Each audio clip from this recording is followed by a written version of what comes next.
We're here on the front page of the Shulchan Aruch. The laws of Giyur. This is the same section we covered last time. Yeah, it was the beginning. We started it. I'm gonna. Some of the things might be a little bit of a repeat. Again, of course. Yeah. I just wonder if it's the same. Same one. Yeah. Maran dedicates 2 simanim, 2 chapters to the laws of conversion. The Rambam also dedicates 2 chapters. It's not the most complicated area of Jewish law. How it's become the most politically charged area of Jewish law, that's already only Hashem can understand the big that. question: who is a Jew? Who is a Jew? Right. So today is who can make someone a Jew. That's the big question. It's bigger than the It says Hilchot Gerim. The middle part, the bigger letters. I know bigger is a funny thing, but the bigger letters, that's Shulchan Aruch. The tiny little letters between the Shulchan Aruch, that's the Ramah, Rabbi Moshe Esholish. On the right and left sides and the bottom, those are the basic commentaries that are on the Shulchan Aruch. The Shaar, the Taz, the Chida, the Vilna Gaon, the Ber Hetiv, and so on and so forth. We're going to focus mostly on the Shulchan Aruch itself. The first thing that I pointed out last time was there's a star. It says Hilchot Gerim, the laws of converts. There's a little star. Do you see that star? To the left of the word Gerim. Like a star in a parenthesis. Yeah? Yeah. So it takes you to a tiny little footnote, which I can read to you. It says, Halachot elu, these laws, nohagin bimdinot shemutarim medin malchut lehidgayer. These laws only apply in countries where the kingdom allows us to convert people to Judaism. This is what happens when you have to print books under non-Jewish oppression. We write, listen, no, God forbid, we don't proselytize. By the way, this whole concept of Jews not proselytizing is a non-Jewish concept. Jews proselytize. We are allowed to proselytize. In fact, we are commanded to proselytize. What did Avraham Avinu do if not proselytizing? Right. We do it. Of course we do it. Why don't we do it? It was a good excuse to save ourselves for many thousands of years living under non-Jewish occupation. Oh, we don't proselytize. We're not like you guys. We don't run around trying to get people to be Jewish. Apparently, Taman had a Jewish king who converted many subjects, and then he got assassinated. So all kinds of situations that are exceptions to this rule. magnifying app. Oh, that's a great idea. Is that an apple? Yeah. The letters, though, the ink. So what's it called? It's called. But you find here that we're saying we don't want to upset the kingdoms that are here. We will not, God forbid, convert anybody unless the king allows us. More often than not, in many places in Jewish history, they just didn't allow us to. So these laws remain highly relevant. In fact, the few places where you're allowed to convert to Judaism were actually mostly Sephardic countries. And it's for that reason that many Sephardim were familiar with the laws of Gerut, whereas in downtown Lithuania, I don't know if anybody wanted to convert there. I don't know, like you wanted to be Jewish in Lithuania at any point in someone's history. And I don't know if they were, but they didn't. They were actually converting people to Judaism at that point. The conversion courts today are run by people who, at least philosophically, descend from those who did not convert people in 2,000 years. And therefore it's no surprise that they are so conservative. That's a nice word. So conservative when it comes to conversion, meaning they barely let people through the system. It's not a good thing. It comes from a place of they just lack experience, not actual experience, but halachic experience. Over 2,000 years, that system didn't really develop over time. But let's see what Maran says. Maran says, "Ger shenichnas l'kal Yisrael." A convert who enters into the assembly of Israel. He wants to join the Jewish people. Chayav mila tchila. He's obligated to first have a brit milah. That's step one. When it says have a brit milah first, what is it? What's next? What's after a brit milah? What's the next step? Mikvah. Going to the mikvah. So tevilah. The first step is milah, having a brit. The second is tevilah, going to the mikvah. The Rambam says there are 3 things that the Jewish people, how we converted. we converted in the desert. We converted through Brit Milah, we converted through Tevilah, and we converted by bringing a sacrifice. Our Brit Milah was in Egypt, as it says that no person that has a orla, foreskin, was able to eat from the Pesach offering. And therefore, at that point in our history, everybody had to get a Brit Milah in order to eat the Pesach offering. The only Jews in Egypt who actually upheld the mitzvah of Brit Milah was the tribe of Levites. the Levites. Very good. The Leviim were the only ones who did Brit Milah in Egypt. Everybody else did not observe the laws of Brit Milah. I was once talking to a rabbi in Russia, and he told me that he was giving a class, he was teaching yeshiva boys, and they came to the laws of the Pesach offering, and a 15-year-old boy came to him after class and says he's Russian, born to Jewish parents. I didn't give him a Brit Milah, because he was born in the days where he wasn't allowed to have a Brit Milah, and he wanted to have a Brit Milah that day. You know, it's a big thing to have a Brit Milah. You have to maybe think about it, talk to your family. So I'm doing it now. So what's the rush? So what happens if Mashiach comes tomorrow morning and I won't be able to eat from the Pesach offering? He says, I refuse to be such a person. Not willing. A 15-year-old boy had the like Avraham Avinu. Utvila. When do we go to the mikvah? After he healed up. Or after it heals up. But when did the Jewish people go to the mikvah when we converted? Well, we didn't touch the water at the Sea of Reeds. Very good. So it happened right before we got the Torah. Hashem says you have to go bathe and wash your clothing, and we understand that at that point in time the Jews went into some kind of whatever form of mikvah was. The 3 days of preparation. Yeah, very good, very good.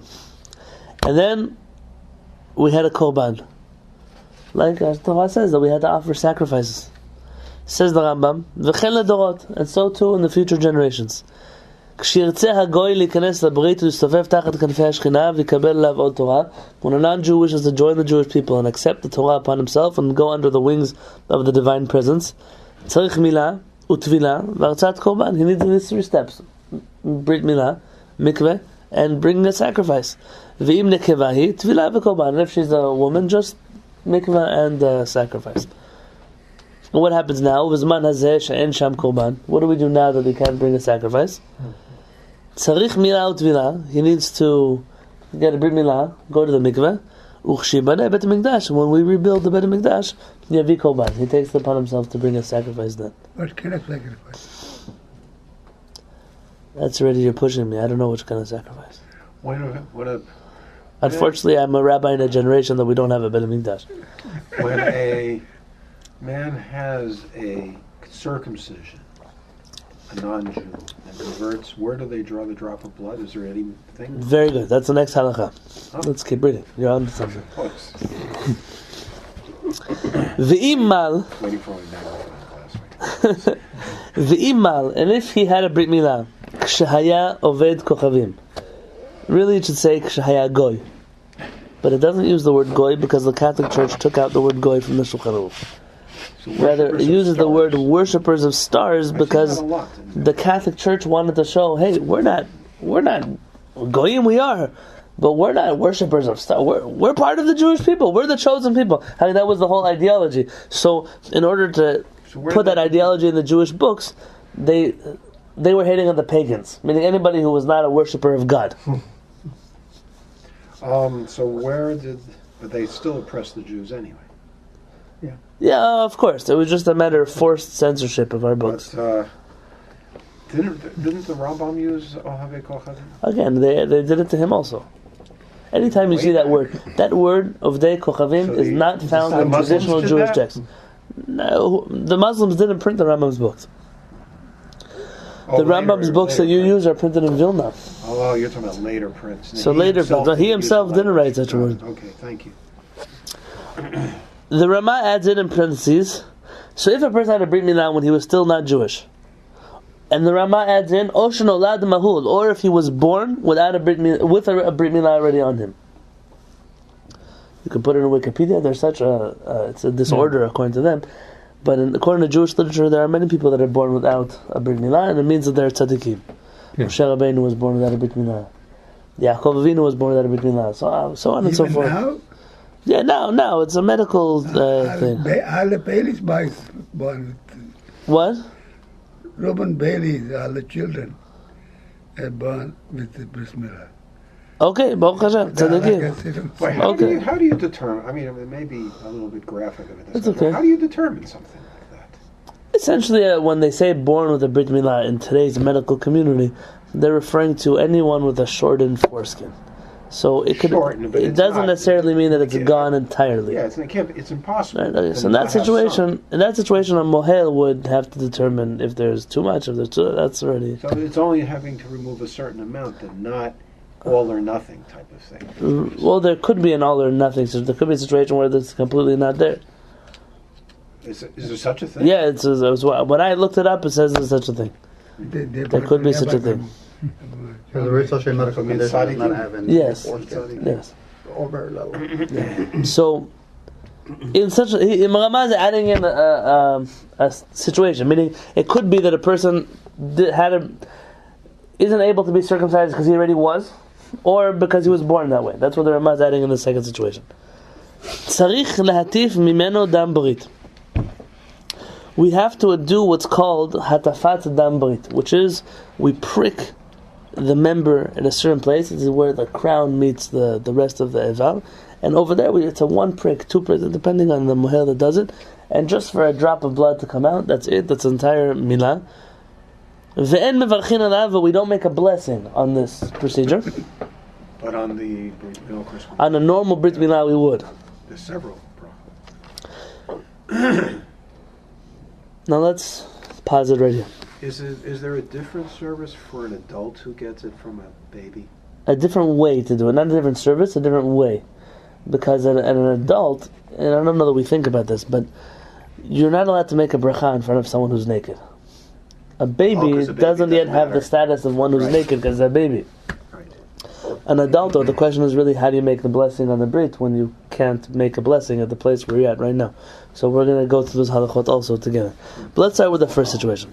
If a person has a brit milah when they were a non-Jew, for what purpose did someone have a brit milah? Medical. So for a medical reason, many people go through a circumcision in the hospital. It's considered to be healthier, but not by many doctors. Right. What if a person was a Muslim? Some people don't He need had it. it when he was 13. Yeah, I mean they're a convert to Judaism from Islam, Some have it done by a mohel. so they had a brit milah also. Non-Jews. Now what- They don't need it. Right. Born with it. Let me ask you this question: Minority. what if one person got a brit milah in order to convert to Judaism? I mean, like he did it before he had an official conversion. Yeah. You Can I give you- convert- can I give you an can't convert example? yourself. He would have to get a drop. Imagine this situation. Imagine a guy marries a non-Jewish lady, and his children to born to him are non-Jewish, but he just can't stomach the fact that his kid's not going to have a brit milah.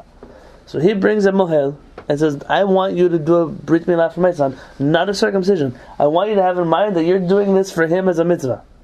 Now he's still a non-Jewish kid. The mohel, the standard policy of a mohel, when he does such a brit, he says, I'm doing this brit if the child converts one day, that he should not have to do this procedure again. Oh, that's okay. So imagine this. Imagine if someone gets a brit milah because they converted in a denomination that wasn't orthodox. I mean, their intention was to convert. The other people were crooks, but his intention was to convert to Judaism. And that situation is different than one who gets a brit milah in the hospital for medical reasons. Mm-hmm. It could be in such a situation a person would not have to repeat wouldn't have to get a prick of blood. That could be the situation. Could be, but not. Even if it was done without, definitively. like a mohel, it was done without a, Well, it was done. I mean, with like a doctor or something. yeah, I mean, it's the same act that is being done. The question is, what's the intent behind it?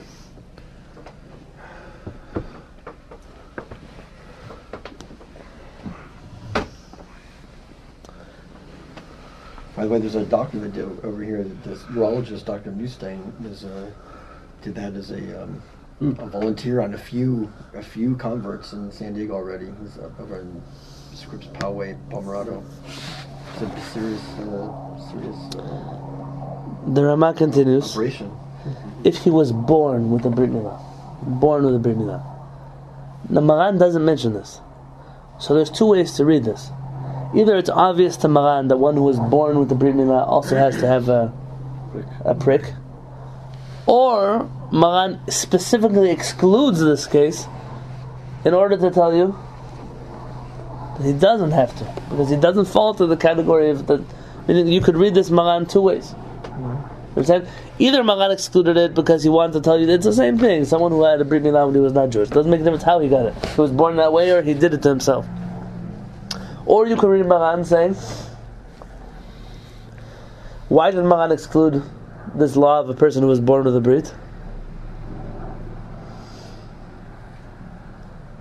Because it has a different law. Meaning, it's a different status. He doesn't have to repeat it. Maybe Maran's excluding him from this category of people who need to have a hatafah done to them. We don't know, so what do we do in that situation? We give a Brit Milah, we do a hatafah, we give a prick, but without a blessing, but we're not sure. Meaning we're erring on the side of caution. That's where we go down with this, the Maaseh and Halacha.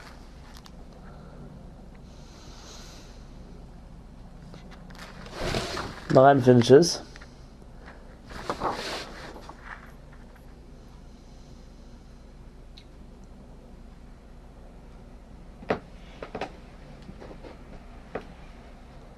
V'im nichat hagid.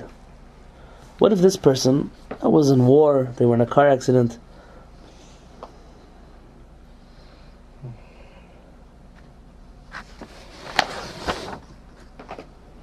they don't have anywhere to have a Brit Milah, they lost that member in a car accident, in a war, in whatever situation. Can they convert to Judaism? Meaning they cannot fulfill one of the conditions that are required to convert to Judaism. It reminds me of the section where in the Torah where it talks about how someone with crushed testicles cannot serve in the Beit HaMikdash. So the question is, can we tell this person he can't convert because he can't get a Brit Milah? It may depend on the nature of the damage too, though, right? Like if it's testicles, it's not going to affect it, right? No. Right, here we're talking about the actual member that is being cut off. Says Maran, en milato me'akevet. He can still convert. Meaning, he's like a woman. He's like a woman who doesn't have anywhere to have a Brit Milah, and therefore it's not a requirement to But he convert. doesn't have the status of a woman by Jewish law. No, not a status of a woman, but meaning mitzvot. he's exempt from having a Brit Milah done to him. They can create all these things medically today. It's not halachically. V'sagile b'tvilah. And he is... All he needs is to go to the mikvah.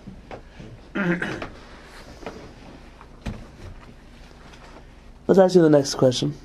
What about a person who does have where to have a Brit Milah done to him? But he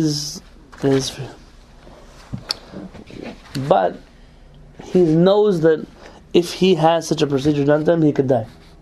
It's too dangerous for him to have a Brit Milah. Can we say that he's like the person who doesn't have a member to have a Brit Milah, or is he like a person who does? He needs to have a Brit Milah. Hemophiliac or something. What would you do? A person comes to Beth Din, he wants to convert.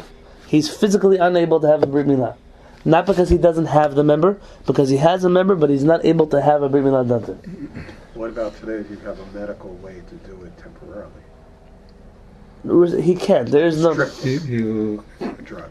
you convert him because he can't put his life in danger. Well, do you convert him? Yes.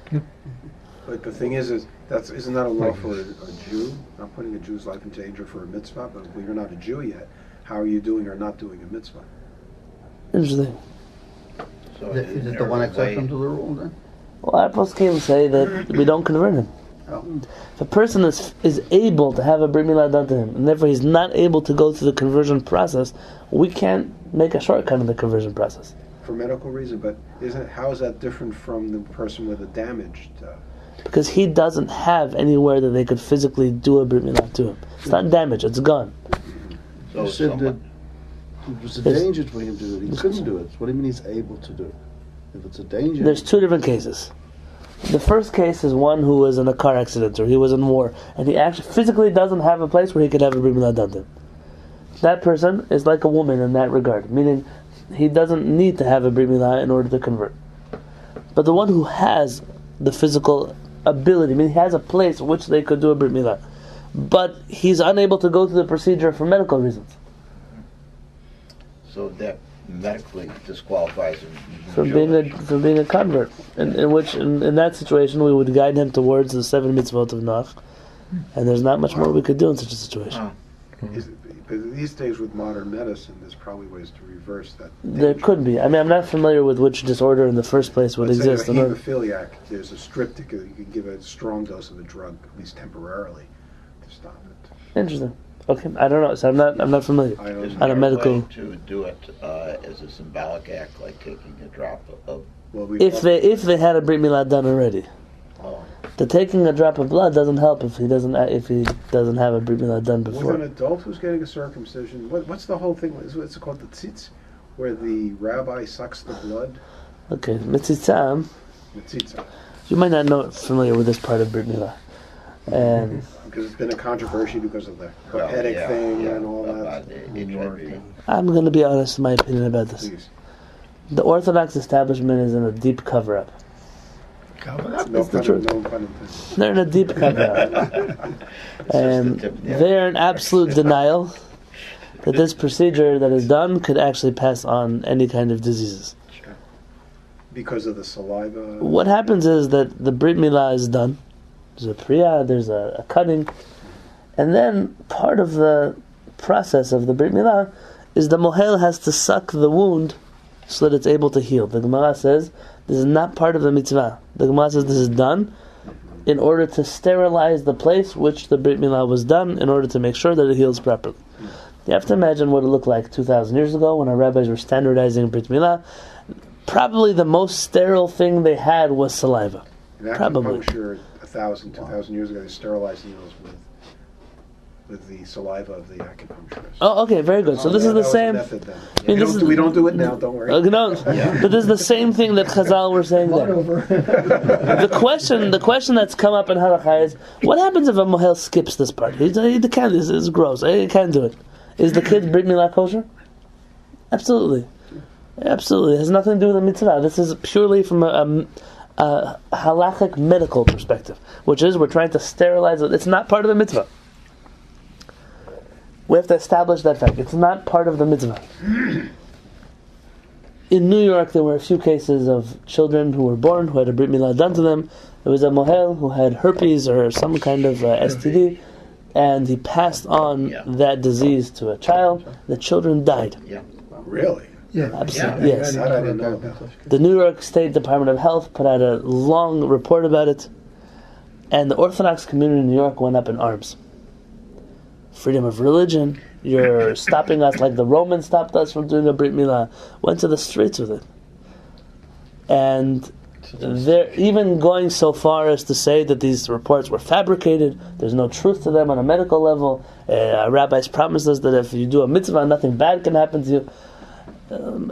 It's almost embarrassing to read the responses that were put out to such a thing. It's not the first time in our history such a thing has been recorded. Is that because of ignorance of halacha? Yeah, well, they believe there's two sides to this. There's one is the constant fear the Jewish community has that someone outside is going to tell us how to be Jewish, and so we fight back against that terribly, even if they're right. We fight back against that in crazy ways. And then there's a second part, which is just as an ignorance, not just of halacha, but of the way the halachic process works. We've had this discussion. This discussion was brought up 300 years ago. And the Khatam Sofer came up with a great idea, and that was, why don't we, listen, he wanted to appease both camps. He wanted to appease the camp that says, it might put my child in danger, and he wanted to appease the camp that says, but this is a necessary process. The removal of the blood by the mohel's mouth, this is a necessary process of the Brit Milah. How did he make everyone happy? He got a glass tube. So the mohel wants to, he could do a Metzitzah with a glass tube. And that way he doesn't touch the baby. He removes the blood from the baby's wound. Shalom Yisrael, you solve the problem. But then you don't get the sterilization of the saliva. Oh, okay, but he was trying to help make a middle ground between these two camps. And they accepted his ruling. Chadam Sofer was a pretty right-wing Orthodox rabbi 300 years ago. He was the mainstream, as mainstream gets. So when this idea was brought up today, nowadays in the Brit, shall we use a glass tube or not? You have literally hundreds and hundreds of rabbis who are saying it's forbidden, it's not allowed, it's a deviation of Jewish law, the Brit Milah won't be kosher. every one of those rabbis is signing his name on a document saying, I am an utter ignoramus in the area of Brit Milah, Jewish law. Rav Soloveitchik, he didn't even let the mohel use a glass tube. Yeah. He just made him skip it. Right. Now, Rav Soloveitchik was brave in general in many areas. But what he was trying to prove, the point he was trying to prove was it's not necessary. Yeah. This is not a halacha. Harav Peretz, before Achanan had his brit, I asked him, what should we say? Of course he told me he doesn't have to use his mouth. He said there was only once the mohel in his family used his mouth. He didn't ask him.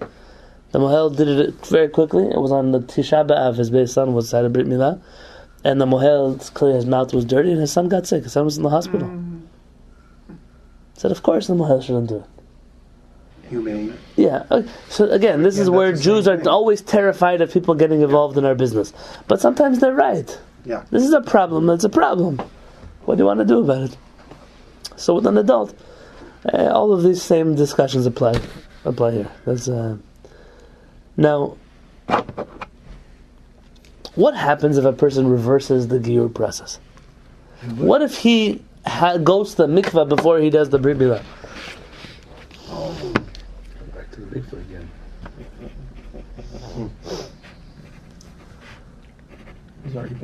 Let me give you a scenario where you need such a thing to happen. Imagine a Beth Din flies in from Israel to, Kentucky. And they're in Kentucky to do a giyur. The due process would be Brit Milah, allow the Brit Milah to heal, and then go to the mikveh with the Beth Din. The Beth Din doesn't have. The Beth Din doesn't have. Right, they don't have that time. Yeah. They don't have that time. So can they reverse the process? I mean, is the order crucial, or can you do it out of order also? It would sound like it'd be practical to be able to reverse. To do it the other way. The real question is, why don't we just do it the other way? I mean, it would be much faster. Because I'll tell you what happens. The question is, what is the status of a convert between his Brit Milah and his going to the mikveh? Is he Jewish, or is he not Jewish? And the answer is, he's not Jewish enough for certain things, but he's not non-Jewish enough for other things. Twilight Zone. Meaning, he can't yet keep Shabbat, but he also can't yet violate Shabbat. Wow. He can't be counted as a minyan. He also needs to pray, though. He's like in this twilight zone of where is he exactly. So it would be much more convenient to switch around the process. We'll talk about that not today, but we're going to talk about that. Because why did we do it the other way? So do you have to have a Beth Din to do a Brit Milah? Yeah, Beth Din has to be the Brit Milah, a Beth Din has to be at the Tevilah, a Beth Din has to be when he accepts the mitzvah. And this has to be a Beth Din of people who are trained in laws of Giyur. So what is a Beth Din? We're going to see. What does it mean, Beth Din? We're going to talk. The question is, can we reverse the order? Says the Rama, Taval Kodem Shemal. If a person goes to the mikveh before he has a Brit Milah, Mo'il. It works. The b'diavad havet vila, because after the fact it's okay. Meaning we wouldn't ideally do such a thing, but if it happened, it happened. Via shomrim de lo havet vila, and some say that it doesn't count. That's unusual for halacha to change a seder of steps. Right. Like when you make tefillin, when you do things with your tzitzit, when you put them on in the morning, there's a definite, or you can't reverse. Right. So here we're saying that it could be. Some rabbis will say it cannot be done. And therefore the halacha is that if it happened that way, or it needs to be that way, that we reverse the order, it's okay. But it would be better for the person to, after the Beit Din leaves, to go back to the mikveh again. With 3 people preferably, but if not, even just themselves. Just to do the process the right way. Any questions so far? Would they would do it twice? Yeah, essentially they would do it twice. Better than doing the Brit twice. That I'd like to see. That's true. I want, maybe we'll just... So as an adult, when do you do the circumcision and when do you do the brit? Very good. So in the case where a person they don't have a brit milah, they're uncircumcised, in that situation they have to do a full circumcision. And in a situation where a person had a brit milah done before to them, if it was not done for the sake of conversion, or was not done for the sake of a brit milah as a mitzvah, it has to have a prick done to them. And if not, if it was done for any of those mitzvah sakes, then even that does not have to be done. So, and the politics of this, Yes. Orthodox, conservative, reform. So the politics of the reform is the prick the no matter, and you don't have to circumcise. I don't actually know what the reform movement will or will not do. Essentially, if a reform Beth Din converts somebody, it doesn't really mean much to us. Anyway. And the process has to be done Okay. from the beginning. It could be that there would be some leniency regarding the actual Brit Milah part, if it was already done, if it was already pricked. So It could be. education, is chinuch part of the conversion process then? Very good. So you're going to see in the next halacha the questions we ask him. And the answer is an argument about that. I mean, you have two contradicting things. One is that a non-Jew has to be able to know a certain amount of things when he converts. The other part of it is, we're not really supposed to teach non-Jews Torah. Well, specific aspects of Torah. Okay, fair. But still, not. But what about Jews who come, like non-Jews who come to a Beit HaMikdash and take classes and et cetera? We're living in strange times. So there's no test. We're living in a very weird world, and those kind of things happen again. We're going to see there are also leniencies about that too. It's one of those things you don't need to be so strict about, not teaching people Torah. The proper thing, though, when we say Beth Din, is one Torah scholar sitting on the Beth Din who knows very well the laws of conversion, and two other kosher Jews who join him to make up a three-person Beth Din. That's generally the... kind of like when we do divorces in Jewish law. You have a Beth Din. You know that most judges are not familiar with the laws of divorce. It's a very intricate area of Jewish law. Even in the times of the Talmud, in every city you had one rabbi that was his specialty. So what would that rabbi do? He didn't have three rabbis like him on a Beth Din. He would have one, and then two other rabbis would just sit with him as his... He would guide them through the process, and they were just there as the other three that he needed. The other two that he needed. Wow.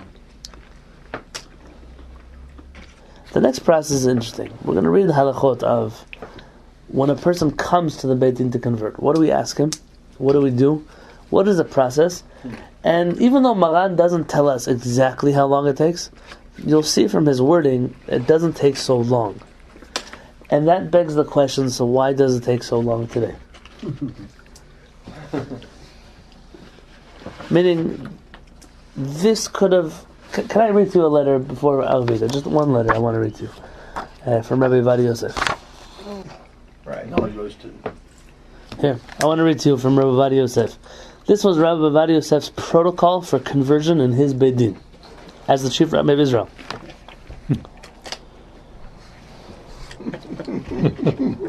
He was sitting on the Knesset committee. The Knesset committee was trying to allow alternate conversions in the state of Israel. And he was saying, please don't allow me to run the conversion system in Israel, and you'll see that it will run much smoother. And this was the speech that he gave. And he said, I want to reach a conclusion. When a person comes to rabbinic court to convert, the more experienced in understanding the Beit Din is, he has better understanding to truly comprehend who is standing in front of him. They can discern who the person is much better based on the experience. It doesn't make sense that every person in the world could just sit on a Beit Din of conversion. There has to be someone who has the sense to do such What you're thing. saying is it's like diagnosing the person to see if they're sincere or not. Yes. And you have to have a certain basic knowledge and criteria to do so. People, and he says that the experience of just being on such a Beit Din will give that to you. That is It's always a how big problem now is the intention. Because the person wants to get married, so they're becoming Jewish, they can get married, or this or that, or you have a lot of problems now with what's the intention. Exactly, alternative motives, and we're going to discuss that also. Maybe even a person does have. How deep can you really dig? That's going to be a question we're going to deal with later. He said everywhere that he was, Rabbi Vanessa said, the attitude of the Beit Din was they were openly willing to accept people to convert if they were sincere. He says, he said it could be that his portion, he said it could be that he was lucky that he never sat on Beit Din that were very strict. In general, the people who sat with him on the Beit Din were open judges.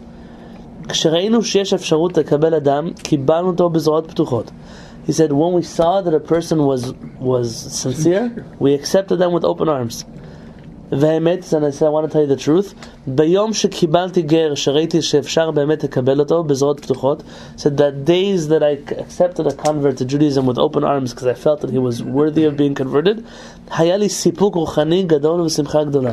He said, I had intense joy and spiritual fulfillment. כשאנחנו יודעים, when we know שאנחנו עושים מלאכה נקייה, that we're doing a sincere job of conversion, לא רק שלא דוחים, not that we don't just push people away, אלא יש לנו שמחה גדולה, rather we're happy to help. רק שיש ספק גדול, is that the only situation we would say no is when we have a great doubt, שמא האיש הזה יהיה לרועץ ולספחת, that maybe this person will make more trouble as a Jew than they will do anything good. רק אז אנחנו דוחים. He said only in that situation do we push people away. I want you to listen to what Rabbi Vadi says now. Mikrim dechufim patarti tamid.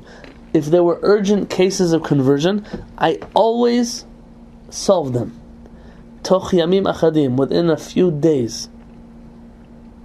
Days.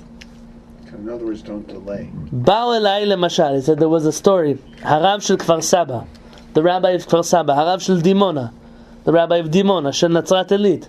He's listing names of rabbis of towns that came to him. Shayu lem mikrim dechufim. They were in urgent matters. What was the urgent matter? Kshvar kavu et tarikh hanezuim. They already decided on a date for the wedding. V'nei itbarer she'ima shakala hi goya. And they found out that the mother of the bride was Russian, but she wasn't even Jewish. And they come to Rav Madi, but there's a wedding hall booked for 2 days from now. B'mikrim ke'ela amart, he said, in this situation, he utilized his position as the chief rabbi. Bo elai, come to me. V'ani asader et ze 1, 2 v'kach, and I'll fix it 1, 2, and that's what happened, he said. In a few days, he converted them.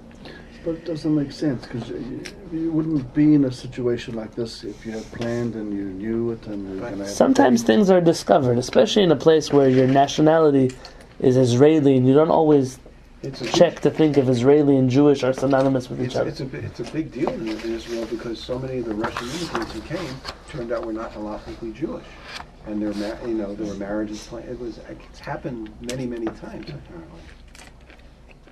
And we were talking once. There's a big rabbi in Israel who wants to do a large-scale conversion. Yeah. So let me just. I said, I'm not advertising this in public, but that's how I do it. We do this in modesty. We don't make any money off of such people. It's not the reason we do it. I have a struggle with mass conversions in general. It's not a, and so I'm a friend of the rabbi who wants to do it. He's a friend of mine, a good friend of mine.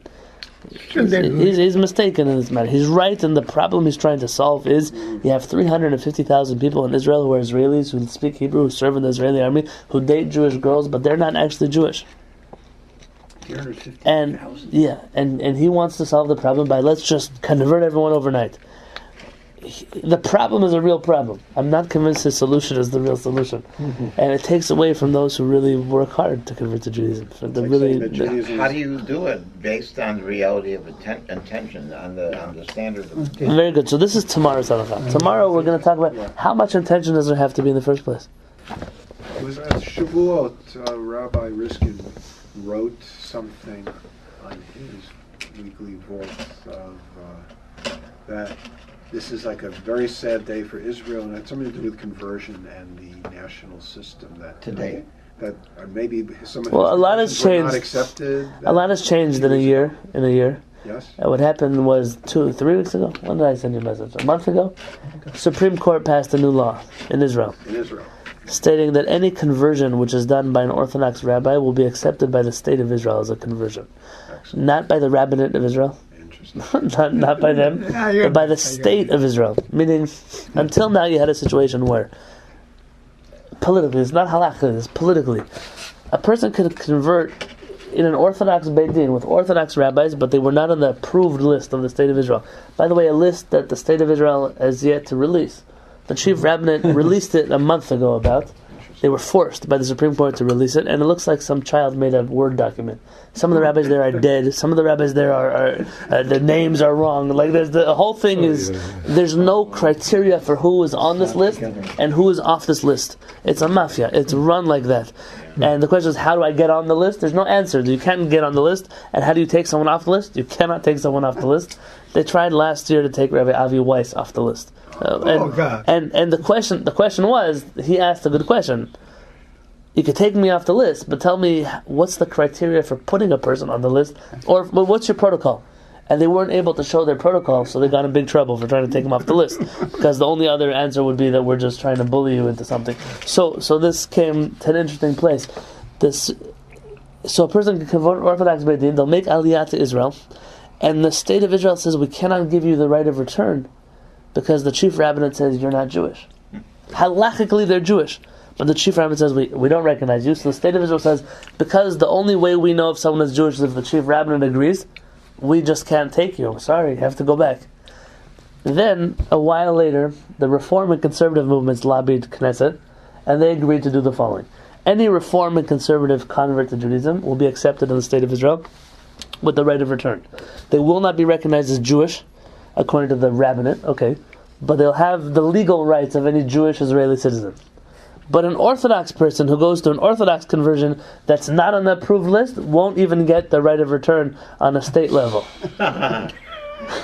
So essentially, you had Orthodox converts going through Reform conversions to be able to make Aliyah to Israel. Yeah, to get to there. And so this last month, the Supreme Court, they issued a statement that anyone who's known as an Orthodox rabbi abroad who does a conversion, that conversion will be accepted in Israel, not by the rabbinate, but by the state, at least to allow for Aliyah.